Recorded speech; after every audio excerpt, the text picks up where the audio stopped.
Hello and welcome to the Health Oddity Podcast, episode 264. If you are listening on the day of release, it is the 19th of September, and I'm going to kick things off with a review that we had on our Apple podcast, which is really, really good. And that is where we are trying to get reviews, but this is a great one. It's from PJ Buckley 11, and I know who that is Pete Buckley. I'm sure it is. But I will quickly read. And he says, 5-star review. Peter and James lead you through the complex world of fitness and health. With super guests, this fabulous podcast is a must. Whether you're a professional trainer or simply someone interested in health and fitness, James and Peter are regularly joined by knowledgeable guests, including the fountain of knowledge, Dan John, who dispenses wisdom from many years of his background as a discus and strength coach. Pete talks about his experiences as Walk Bath UK lead and personal trainer, while the well-read James speaks with experience from his many successful years as founder, owner, proprietor of a successful gym, Unique Results in Chelmsford, Essex, UK. So that is a fantastic review. Okay, Great, we really couldn't have written a better review ourselves. So thank you, Pete, for that. That's absolutely brilliant. Please do. I mean, you know me, I know you, but please ping me a message. Let us know what size of merch you would like, whether you would want a t-shirt or possibly, as we're moving in towards autumn now, if you would like a sweater or a hoodie. Just let us know and we will sort that out for you. But thank you so much. And anybody else who is watching or listening and would like to leave us a review on Apple Podcasts, is where we're going for them. That would be really, really great. We now have, I think we've got 28 reviews on there, and we are a 5 out of 5, 5.0 out of 5. So 100 really, really good reviews on there. Yeah, so thank you very much, Pete Buckley. Let me know what you'd like merch wise, and I'll get that sent off to you. So that was a good way to kick off the podcast. It is Pete and I today because we realized that we've had the last 5 episodes with guests, and we do like to try and sort of touch base with each other probably like once every 1 to 2 months, every kind of 4 to 8 weeks. It's nice to do an episode, just the two of us, to talk over what's going on and the guests we've had on. How are you doing, Mr. Peter Lant in Bath, with your broken foot? Are you all right? it's still broke. Yeah, I'm all right. Yeah. Like I said, it's broken, but it hasn't been. I haven't had any time to, time off Yeah. because of it. So yeah, it's one of those things when you work for yourself and all that sort of stuff, and when you're actually got things to do.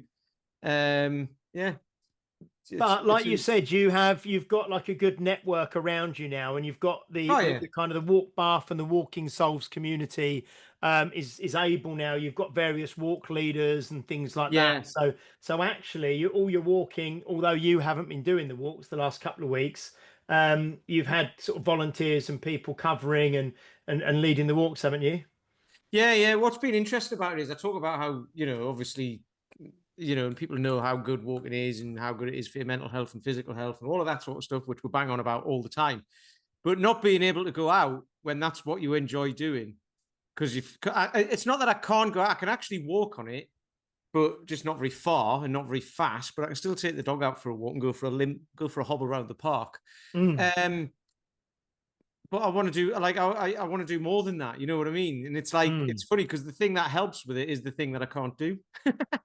But it also, I'm looking upon it as a good thing because it's letting me know that actually it is needed, mm. and the amount of the amount of benefits people will get from it because I'm feeling what they probably might be feeling by not being able to go out or not knowing where they're going or not knowing what to do or whatever. So it's like it's been quite interesting, really.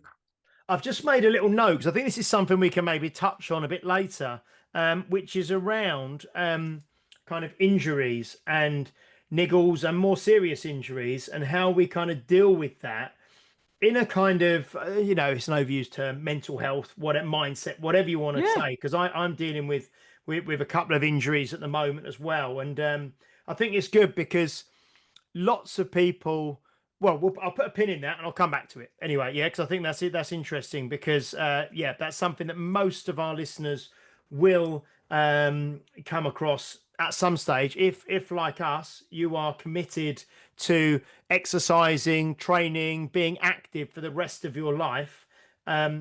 It's inevitable that at some stage you are going to have some kind of injury or something go on that you need to work around. So we'll maybe touch on that a bit later. But yeah, we've had, like I said, we've had 5 weeks, the last 5 weeks with guests. And just to remind you, I'll do my pick of the pops rundown. So episode 259 was with Andrea Thompson. Episode 260 was with Dr. Nancy Allen. Episode 261 was with David Amaland. Episode 262 was with Jeanette and Roger Dundridge up in Aberdeenshire. And episode 263 was with Steve Gardner last week. So there's 5 really great guests that we had on, and again, all very, very different because just Andrea Thompson is a former world's strongest woman, strong woman, professional kind of competitor. Dr. Nancy Allen is an NHS GP of 25 years. David Amaland was talking a lot around longevity and habits, and also the way the body reacts to exercise. Jeanette and Roger were both in their 60s, talking about staying active and pursuing athletic goals in their 60s. And then Steve Gardner, again, late 60s, 50 years in the kind of the iron game, and we talked about all things from like tug of war to arm wrestling to strength training to Olympic lifting to strongman to Highland Games, all that kind of thing. So a real mixed bag of guests. Any of those things, have you had any conversations, Pete, or any of those people bring up anything for you, in terms of either conversations you've had with other people or just things that have, you've maybe thought about yourself as a result of those podcasts?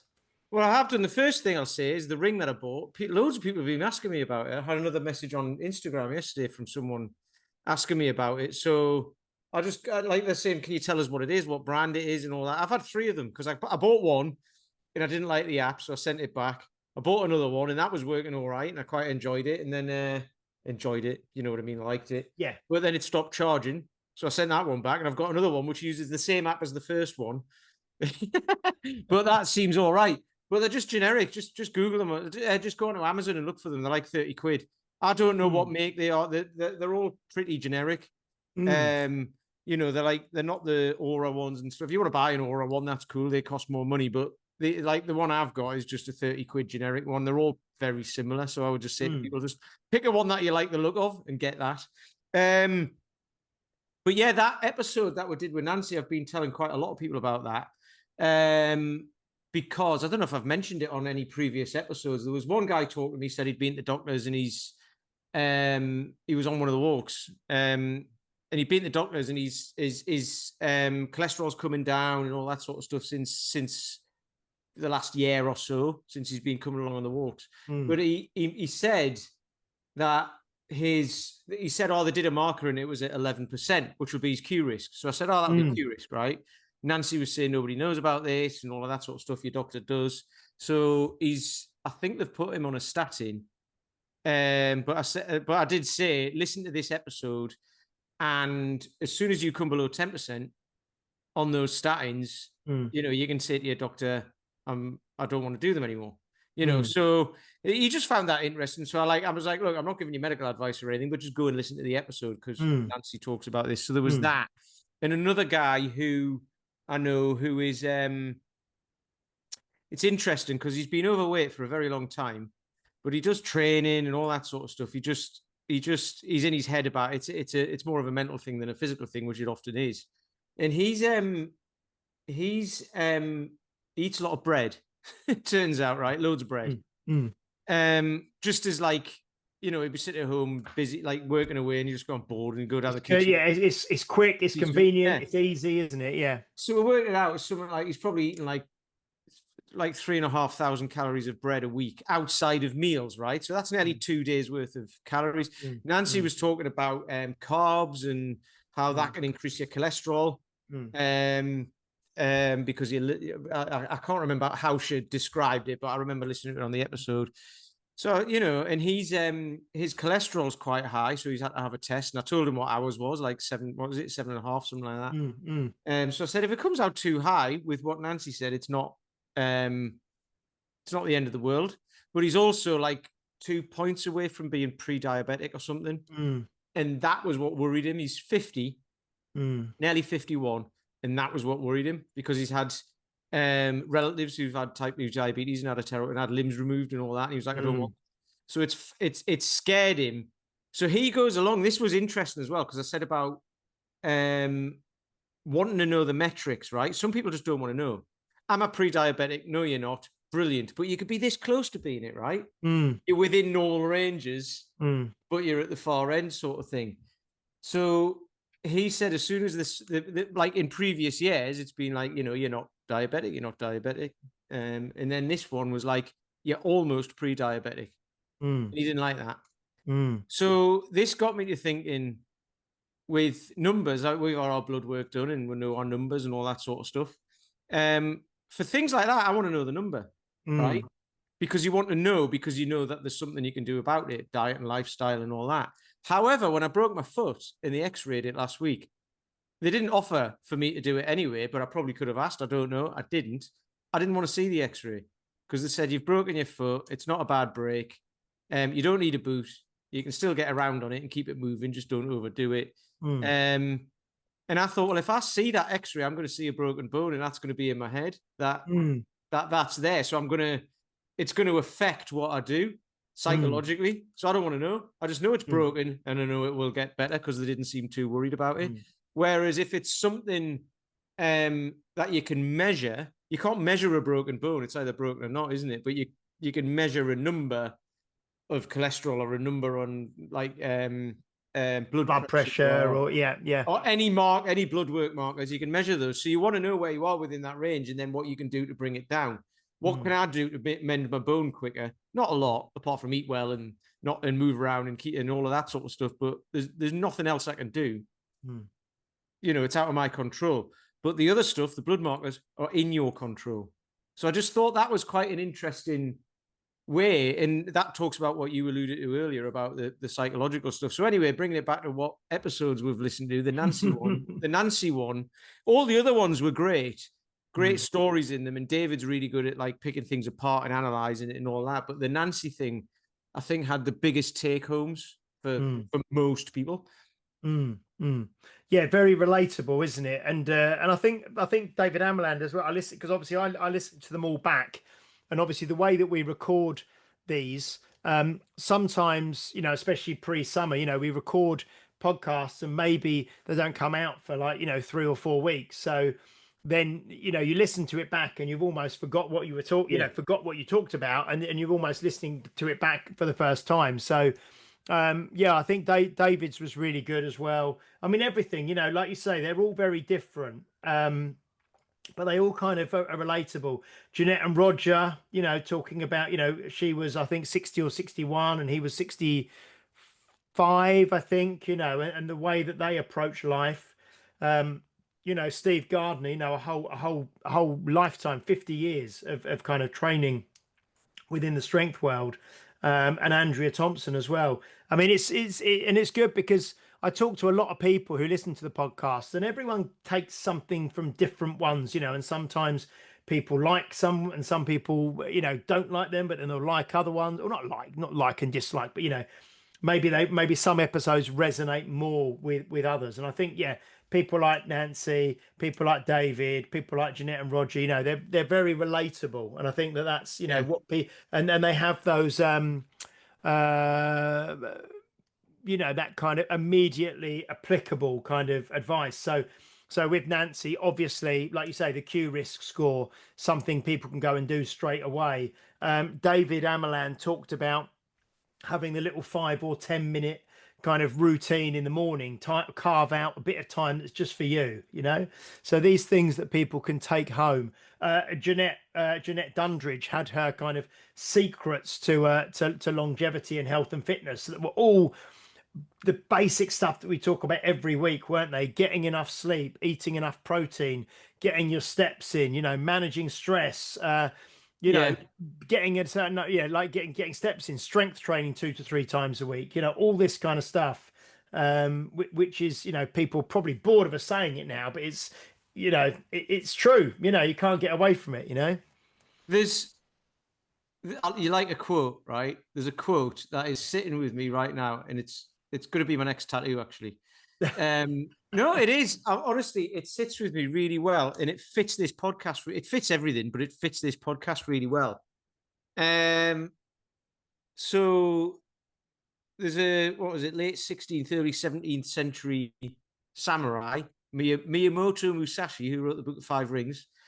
And there's a quote in that, and it says, if you know the way broadly, you will see it in all things. Mm. And that is exactly every episode you listen to of this. People are basically saying the same. We've said it before, haven't we? They're saying the same things throughout. How do you? And Adam, we were talking about this the very beginning, and then about having a broken bone and what have you. How did Adam Meekins put a post up because he said, like, people ask him, how do you recover quickly? How do you get over injury? How do some people recover? I'm like Wolverine. I recover quite quickly, not necessarily from injury, but if I cut myself, it heals quite quickly, right?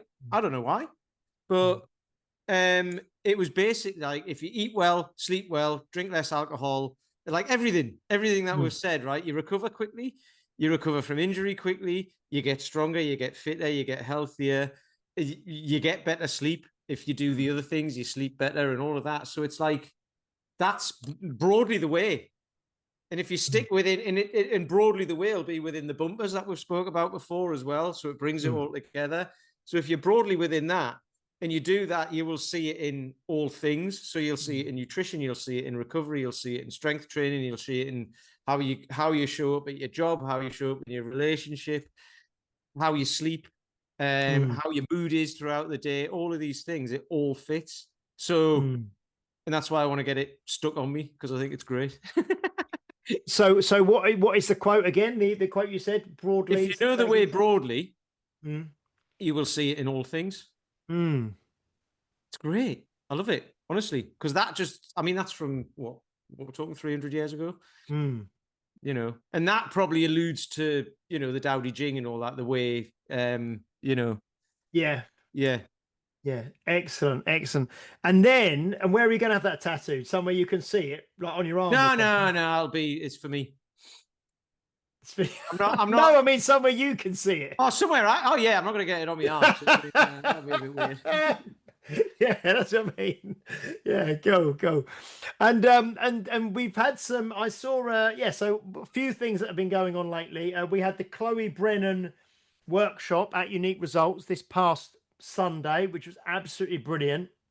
And it's funny because Kane Folks Miller, who's a regular listener to the show, he was there, and he said to me, he goes, "Oh, have you done an episode yet where you've talked about the Dinnie, the Donald Dinnie Day? You've kind of done a review or a whatever of that, because that would be really interesting." I said, "Oh no, we haven't, but there's just going to be Pete and myself this coming week, so we'll touch on that." So we've got obviously the Chloe Brennan workshop was at UR at the weekend, which was Chloe was absolutely brilliant. She was really fantastic. A great teacher, a great coach, really knows her stuff. Obviously, there was 10 of us on the workshop, and we had a really, really great day. Obviously, we were at the Dinnie Day, the Donald Dinnie Day, but because we've had, guests back to back and back, we've not really talked much about that. We've mentioned it. You've got the Walking Solves retreat this coming weekend, in Wales. Yep. And then next weekend, as we are recording, we've got the Britain's Disabled Strongman and Strongwoman at Brunel University as well. So there's loads of stuff that we've kind of done recently and got coming up. I suppose, first of all, let's touch on the experience of the Dinnie Day, up in Scotland, in Potarch on the first weekend in August, wasn't it? And you went to the Arboyne Highland Games the day before as well, on the Saturday, didn't you? And then I was up there on the Sunday for the Dinnie Day. But that was a hell of an experience, wasn't it? Well, it was cracking because we've got two 2 episodes out of it so far since then as well. Now we're talking about that weekend. We've already done 2 episodes that with We guests on met like people on the back of Roger it. and Yeah. Jeanette and Steve as well. Yeah, but no, Yeah. it was what was great about it, and I've probably mentioned this on an episode before, was like we were there with the history of the Dinnie Stones and the history of the O'Boyne games because they're all there. Like Stevie Shanks and his dad Jack and his mum, I can't remember what's her name. Oh, I can't Joyce. remember. And Jan, yeah, Joyce. yes, and Jan Todd as well, Jan Todd obviously. was there Yeah. as well. And Stevie's wife Heather and his dog Hamish. And Yeah. and his brother was there, and then you've got like John Gabe who we've had on the show, and Andy Crawford who's going to come on the show. The Stoltmans and our picture taken with him where I look like I'm standing about like 20 foot away. But no, I just thought like it was just a cracking day, a cracking weekend. In fact, Sean loved it as well. She thought it was amazing. The Aboyne Highland Games was really good, but there was so many people there. So many people. It was really busy, right? Whereas the Dinny Day, there was a lot of people there, but it was just easier to just grab a little place to sit and watch and what have you. It was a bit more kind of informal. So I was trying to kind of work out, and I think it's difficult to know how many people were there because people are kind of milling about and stuff. Yeah. But I don't think there was probably more than about, I don't know, 400 maybe.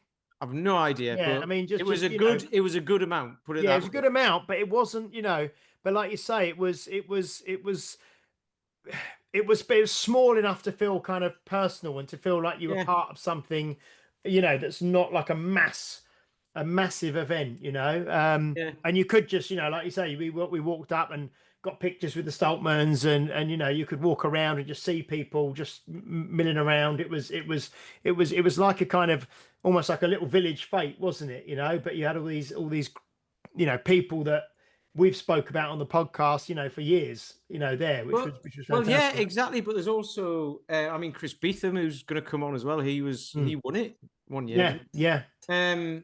But then Steve Gardner's there, and he's like a legend in the strength game, in the iron Mm, game, and you wouldn't know it. mm, When he's there, he's just sitting there doing the comparing and that, and you wouldn't, mm, if you didn't know, you wouldn't know. You'd be like, "Who's this guy? Who's that guy? mm. Who are these people?" Yeah. You could see there was a bunch of cyclists because it's obviously just the field next to the road, isn't it? Mm, And there was a bunch of cyclists come past, didn't they? And they were watching, going like, "What on earth is going? What is this? What is going mm, on over there?" And they were mm, like, you could see them watching. They had they didn't do the Atlas Stone event. They did like a lifting stones onto the barrels, didn't they? At the end, mm, the final mm. event, Yeah. the natural stones. So they've obviously got to pick them up, get them on, and then balance them on. Mm, And because if as soon as they let go, if it falls off, it's void. yeah. Um, and you could see, these guys were like fascinated. They were like, oh, they've got to try and get that must be really tricky. They've got to get the center of gravity and they've got to find out like how it moves. And then when they put it down, they've got to figure out if it's okay or not. And it was Mm, great. It was really mm. cool. Just like seeing them do that. These like, because guys in the Lycra who are really skinny, massive Yeah. quads going like, well, that looks a bit tricky. So it was brilliant. And then you're obviously going to be there next year again for the 10th Yep. anniversary, aren't you? So Yeah. Sean's already on that. yeah, Yeah. It's yeah. great. I will not be there next year because I am going to be on holiday and come back the day after. But I will be there the year after, I'm sure.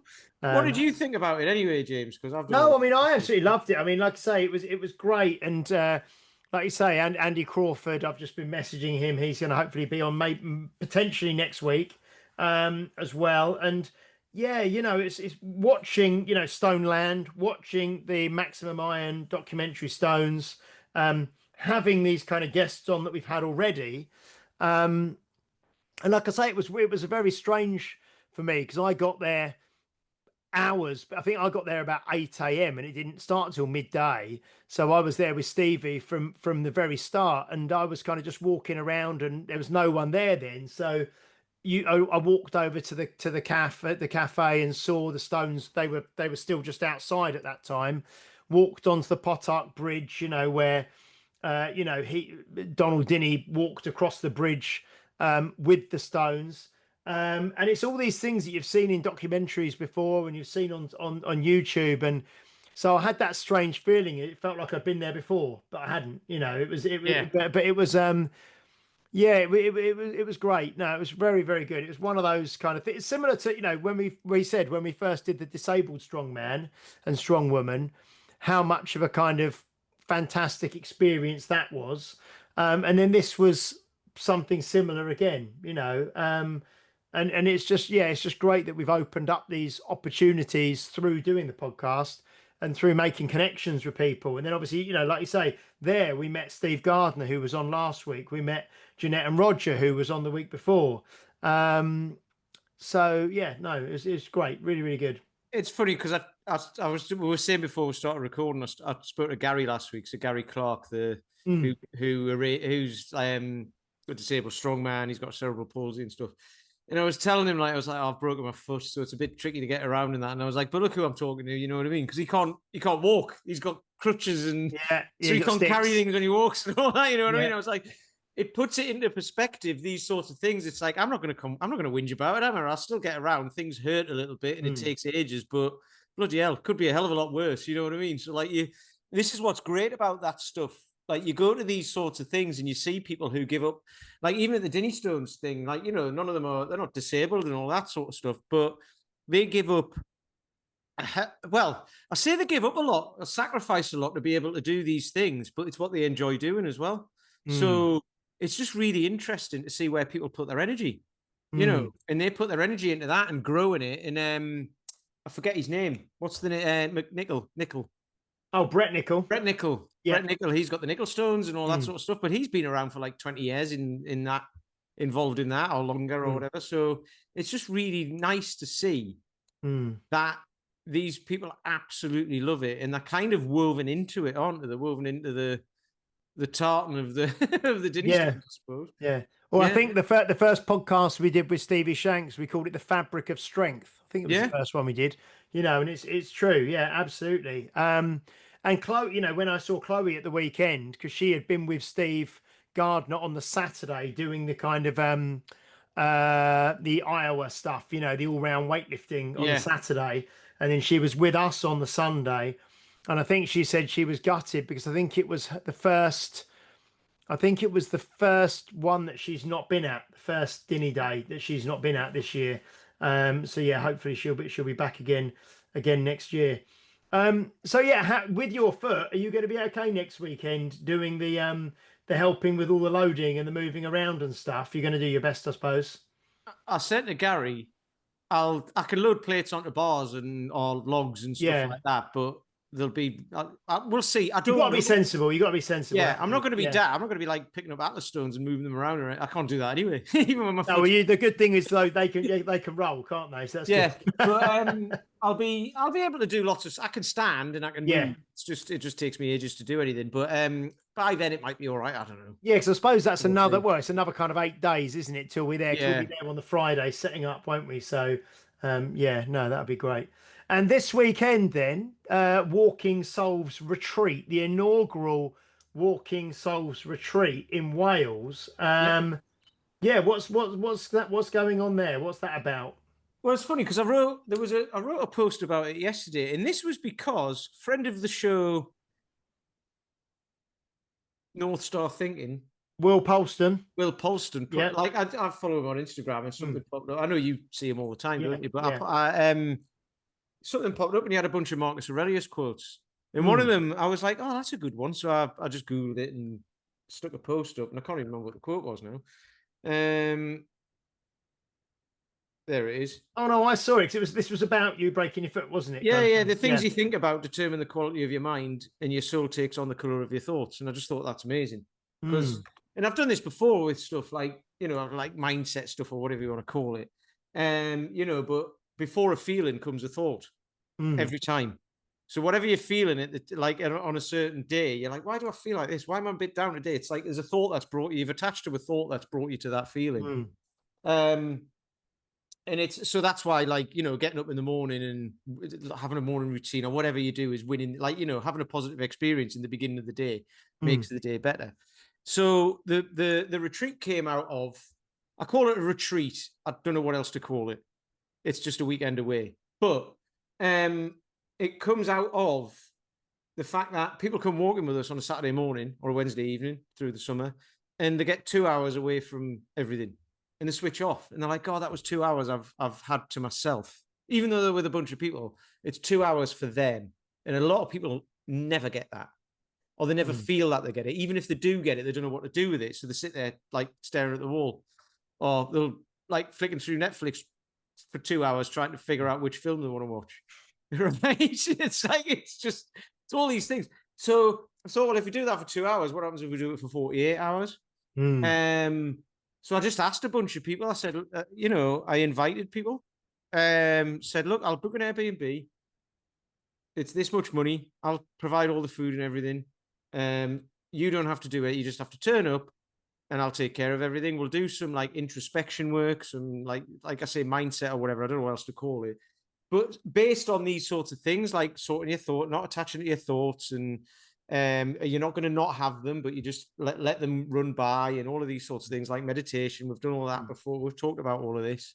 Mm. And then like a little bit kind of about what to do about that for the future, and how to tell a different story for yourself, because everything you've done up until this point has got you to where you are now. And whether you want to be there or not, everything you do in the future, what does it look like in 20 years, basically? But Mm. like the practicalities behind that, and how to build out a process that you just follow every day, right? Because it's that simple, but it's not that easy to implement, right? Because people are like, well, how the hell do I do that? Because I get up in the morning and I'm already in the day.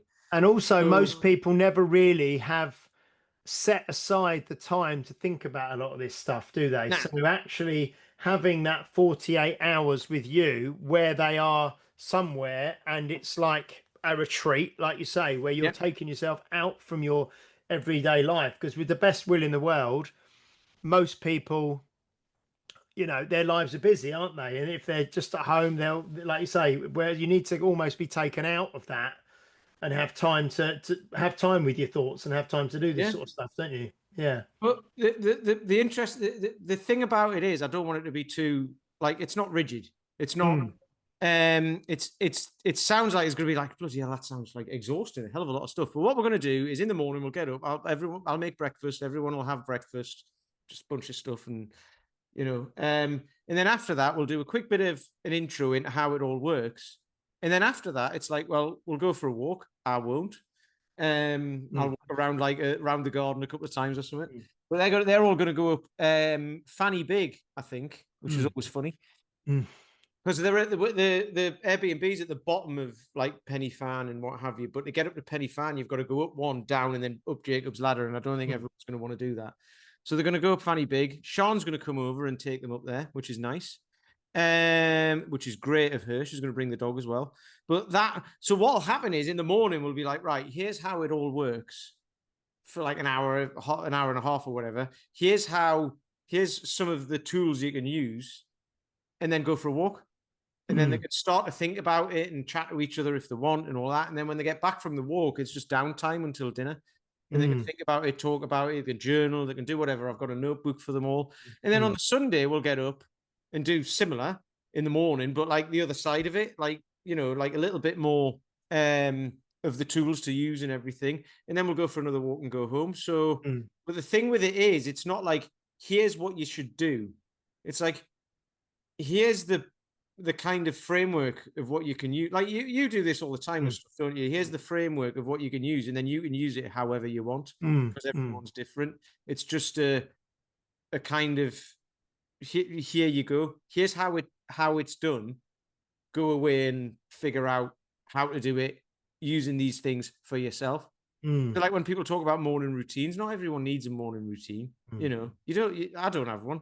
The Mm. mornings are different for me, but I get by with it because I do all the other stuff. So it's Mm. it's going to be a little bit like little bit about that. So basically, when they get home on the Sunday evening or Sunday afternoon or whatever, and then go through like from then on, Mm. they think about this stuff, and also it adds value to any franchises that I can sell for this, because Mm. then they can run retreats in. Mm. So let's say we're in Bath. There's people got franchises in different areas. You just say, well, like when you guys came across, Mm. we're running a retreat in Bath, so I can Mm. run one here, Mm. But anyone from here could go to one in Mm. Wales or Mm. Scotland or anywhere, Mm. So I just think it's a great. There's loads of these things happen, but they're all for.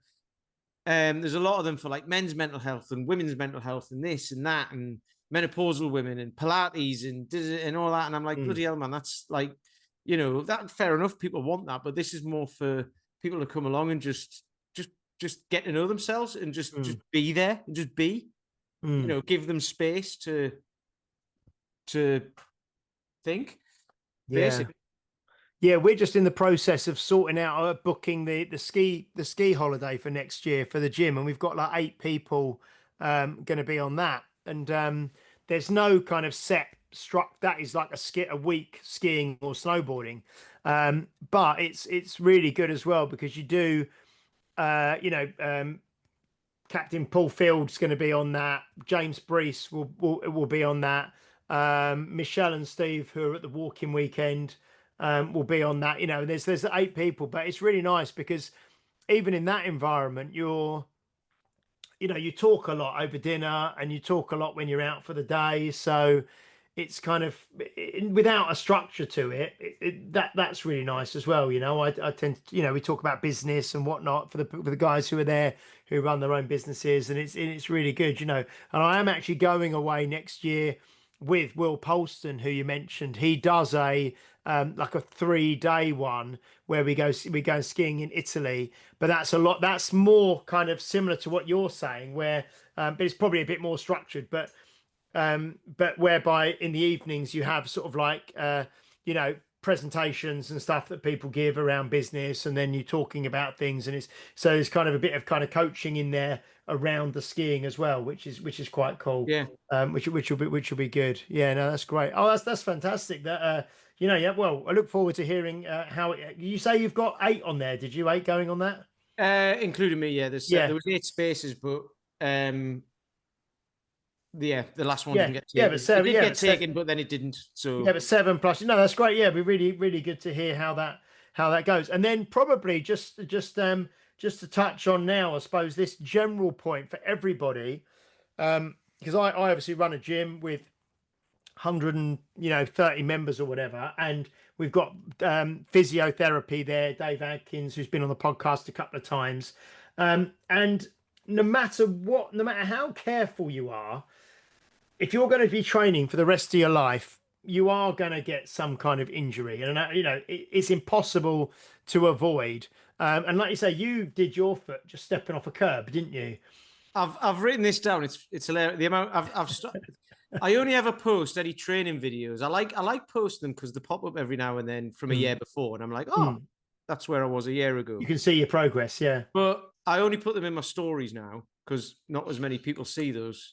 Because when I Mm. used to post them as like on Instagram and they'd come up on Facebook as a reel, I used to get so many comments about how poor my technique was and all of that, and you're going to break your back and everything, right? So I was just saying about the dangers of pressing the technique that I use, which Mm. like is Paul's kind of adaptive technique and what have you. Mm. And I've got way stronger, and then I go and break my foot stepping off a curb. You know what I mean?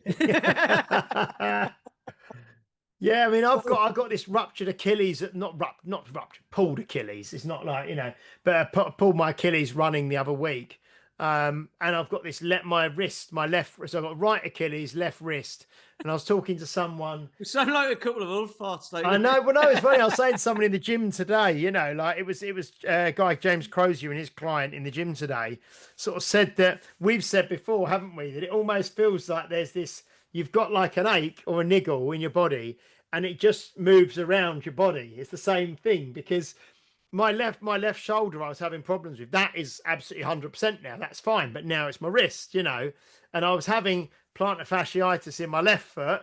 Now that's absolutely fine. Now I've pulled my right Achilles. Um, and yeah, it is difficult, because I was meant to be doing a like a nuclear fit, like a kind of an event thing with about 15 people from the gym in a few weeks' time, and I've had to just say to people, like, I'm not going to do that, because yeah, I went out for a run to try it just a couple of days ago, and it's very painful just after a very short distance, so it's not kind of wise to try and push. Well, I wouldn't be able to, I'd have to walk it or I'd do myself more damage.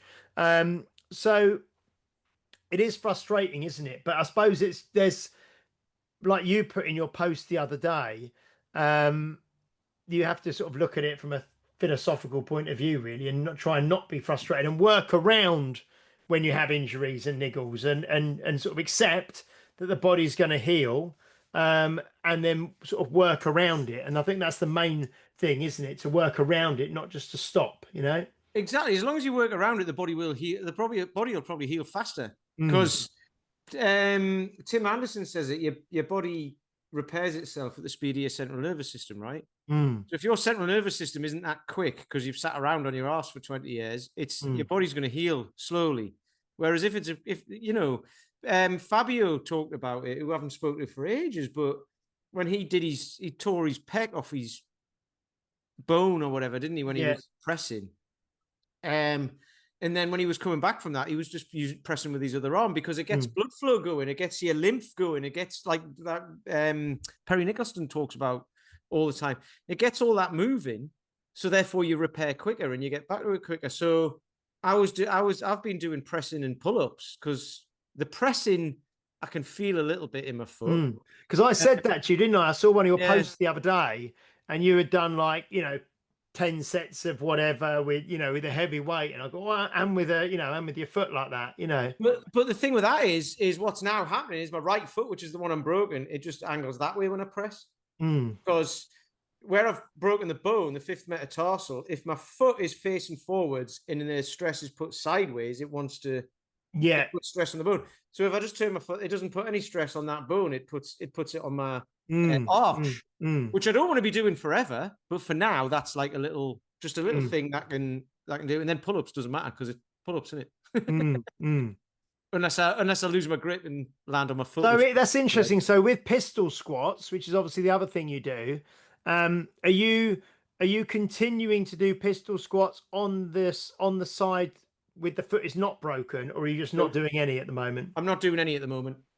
Yeah. I'm just leaving that because I'm up and about as much as I can be and stuff like that. So I'm not bothering because also just by doing something, doing strength work in one area helps strengthen like other areas, doesn't it? Yeah. Sometimes you Yeah. still use working in the presses and stuff, but it's one of those things. Just working muscle helps muscle in other places, doesn't it? Mm, Um, I don't want to do that forever. Obviously, you can't go like, "Oh, I'll do loads of presses and I'll end up with massive legs." It's just not going to happen, is it? But mm. um, it's like But if it's just for like it's only going to be for like 4 or 5 weeks, isn't it? exactly, Probably. Yeah. exactly. Yeah. So Yeah. it just means I'll have to probably like knock the pistol program back down a little bit, or Paul will, whatever I'll put it in his hands. Mm, But and then start from where I was like 2 months ago or whatever. I don't know. yeah. Yeah. But it doesn't matter. So yeah, it's just but that thing about keeping moving, it's like when someone says, "Oh, I've done this, so that's it, I'm out." And it's like, no, what can you do? Do what Mm. you can, and then it's fair enough. Yeah.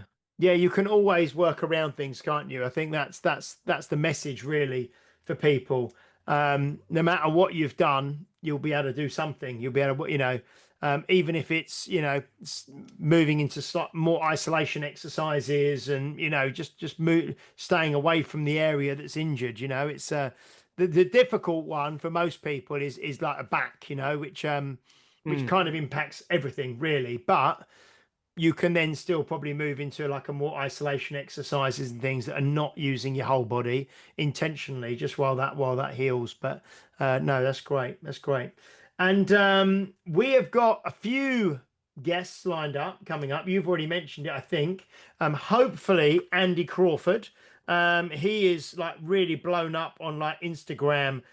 He is a stone lifter from Scotland, but he is like incredible. I think he holds probably the world record for shouldering like these some huge stones, and he is I've not just a massive. it was on his Instagram the other day. He showed it 152 kilo Atlas stone without any tacky or anything. Yeah, I mean he's Yeah, shouldered I think maybe 180, 190 kilo stone or something, yeah.